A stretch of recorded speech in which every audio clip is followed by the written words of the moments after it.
Et cette année encore, USAM nous a concocté un programme exceptionnel avec cette fois un président de choix puisqu'il s'agit de Claude Lelouch. Nous allons vous proposer aussi une très grande nouveauté cette année, ce sont les courts-métrages. Là encore, une demande, ça répondait à une demande pour cette 27e édition.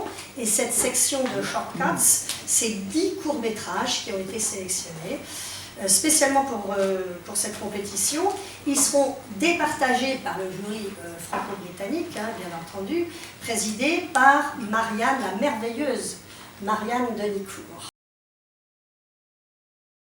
Je ne vais pas vous rappeler que la Palme d'Or cette année est allée à un film britannique et non de moindre, puisque c'est Ken Loach, un habitué du festival. Je crois qu'on a passé quasiment tous ces films depuis l'existence du festival. Tous ces films ont soit ouvert le festival, soit clos le festival.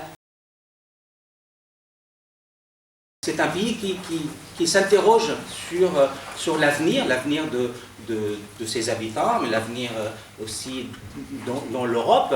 Et ces jeunes-là qu'on voit dans les films, ce sont les jeunes qui ont voté pour le maintien, en fait, en Europe. Et donc c'est assez logique que les réalisateurs, les jeunes réalisateurs, hein, sous la compétition en général, ce sont des premiers films, globalement, des jeunes metteurs en scène, c'est assez logique que ces jeunes-là, ces jeunes artistes, s'interrogent aussi sur l'avenir à travers leurs films. Mais vous le savez bien, à chaque fois qu'on questionne la société dans les films britanniques, on le fait avec humour et avec de la musique et avec évidemment l'espoir que demain sera meilleur qu'aujourd'hui. Pourquoi je ne vous montre pas en fait les bandes annonces? Parce que, et c'est ça qui est formidable dans un festival comme Dinard, ce sont des films qui viennent de se terminer. Il n'y a même pas de dossier de presse, il n'y a même pas de bande annonce, il n'y a même quasiment pas de photos, parce que c'est tout frais, c'est pour vous. C'est l'occasion pour nous d'ouvrir donc ce débat. Effectivement, Madame le maire l'avait souligné tout à l'heure sur le Brexit, parce que ça serait absurde de considérer finalement que Ken Loach n'est plus européen en fait, et que les films de Stephen Frears et les films de Mike Leigh et de Winterbottom ne sont pas européens si jamais effectivement on va jusqu'au bout dans ce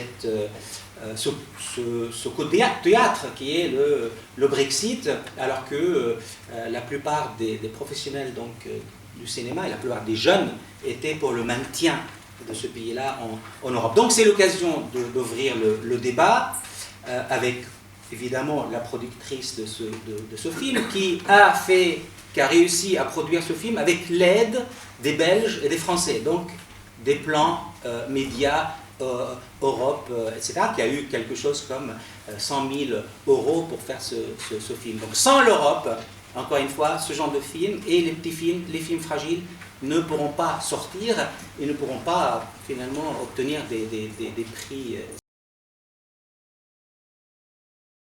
Ce sont des films où les gens disent, tiens, on a vu à Dinard, c'est un label presque. Et j'espère que ça va être comme ça aussi, enfin c'est déjà le cas, vu à Dinard. Donc, donner du plaisir et révéler des noms et des films. Merci à vous. Merci. Et on vous attend du 28 au 2 octobre. Merci.